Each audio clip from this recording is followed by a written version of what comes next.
Элибизде жакыр катмар өтө көп. Чынында 4000 сом, 5000 сомго муктаж адамдар өтө көп. Аны ошол бай партиялар жакшы билет дагы, округтарды бөлүп алышып, мисалы Бишкектин муну району деп туруп аяка бир олигархты коет. Анан ушу шайлоого ыңгайлашкан адамдар бар. Дамкомдор, эмелер ушу шайлоодон шайлоого чейин күтүшөт. Алар системаны жакшы билишет.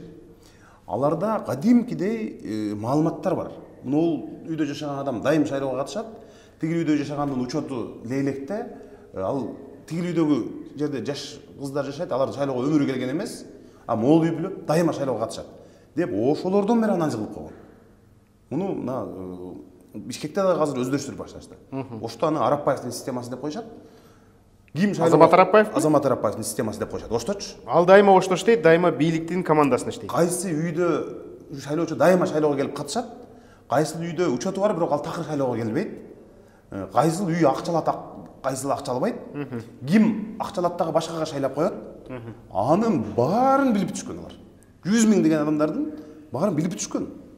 Мына ошондой шайлоого адистешкен адамдар жанагы Кыргызстанды өзгөртөбүз, реформа жасайбыз, биз жаңы муун 4 тилде сүйлөйбүз, бийликтен коркпойбуз дегендердин агитациясы немелери тилдердин жанында мындай бир тыйын болуп калпайбы?